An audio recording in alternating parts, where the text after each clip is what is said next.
الرحمن الرحیم۔ واقعات پڑھیے اور عبرت لیجیے۔ سبق نمبر 28، جس کا خدا ایسا ہو کیا وہ اللہ کے علاوہ کی طرف نظر کر سکتا ہے؟ حضرت جنید بغدادی رحمہ اللہ کے پاس ایک عورت اپنے شوہر کی فریاد لے کر آئی اور کہنے لگی، حضرت میں اتنی خوبصورت ہوں پھر بھی میرا شوہر دوسری عورتوں کی طرف نظر کرتا ہے اور پرائی عورتوں کے پاس جاتا ہے اور میری طرف کوئی توجہ نہیں کرتا۔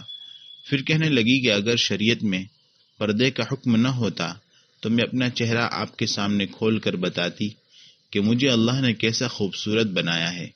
یہ سن کر حضرت جنید رحمہ اللہ بے ہوش ہو گئے۔ ہوش میں آنے کے بعد مریدین نے پوچھا کہ حضرت کیا بات تھی، کیوں آپ بے ہوش ہو گئے؟ حضرت نے فرمایا، تم نے اس عورت کی بات سنی نہیں؟ وہ کیا کہہ رہی تھی کہ میرے جیسی خوبصورت عورت کے ہوتے ہوئے بھی میرا شوہر دوسروں کی طرف نظر کرتا ہے۔ یہ سن کر مجھے ایک حدیث یاد آ گئی جس میں آپ صلی اللہ علیہ وسلم نے فرمایا ہے کہ اللہ فرماتا ہے، جس کا خدا میرے جیسا ہو کیا وہ بندہ مجھے چھوڑ کر دوسروں کی طرف نظر کر سکتا ہے؟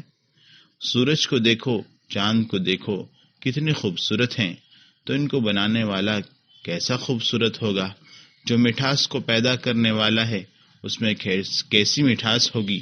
ماں کے دل میں محبت پیدا کرنے والا خدا بندوں سے کتنی محبت کرتا ہوگا۔ ایسے خدا کو چھوڑ کر ہم کہاں بھٹک رہے ہیں؟ جدھر مولا ادھر شاہ دولہ۔ ایک بزرگ کی حکایت یاد آئی کہ شاہ دولہ ایک بزرگ تھے۔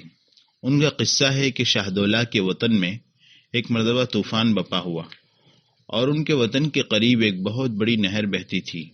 طوفان کی وجہ سے اس نہر کا رخ شہر کی طرف ہونے لگا تو سارے لوگ گھبرا گئے اور کہنے لگے کہ اگر ایسا ہوا تو پھر سارا شہر ڈوب جائے گا، اس لیے چلو کسی اللہ والے سے دعا کروا لیں۔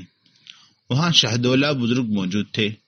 لوگ ان کی خدمت میں آ کر کہنے لگے، حضرت اس وقت نہر کا رخ شہر کی طرف ہے اور خطرے کی یہ صورت ہے کہ اگر ایسا ہوا تو پھر سارا شہر ڈوب جائے گا۔ اللہ تعالیٰ سے آپ دعا کر دیجئے کہ وہ ہم سب کو بچا لے۔ تو انہوں نے آنے والوں سے کہا، تمہارے پاس پھاوڑے ہیں؟ تو کچھ لوگوں نے کہا کہ ہاں ہیں۔ کہا کہ جاؤ پھاوڑے اٹھا لاؤ۔ لوگ پھاوڑے لے کر وہاں پہنچے اور شاہ صاحب کے ہاتھ میں تھما دیے۔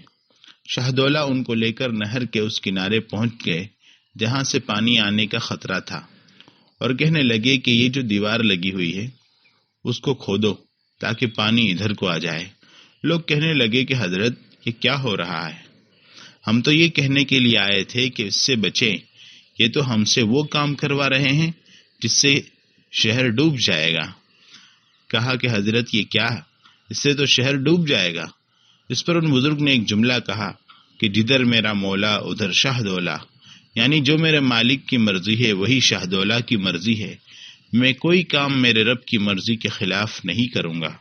اس سے معلوم ہوا کہ جب بندہ اپنی مرضیات کو اللہ کی مرضی کے تابع کر دیتا ہے اور اللہ کی فرما برداری کو اپنے اوپر لازم کر لیتا ہے تو وہ تکلیف میں بھی راحت محسوس کرتا ہے۔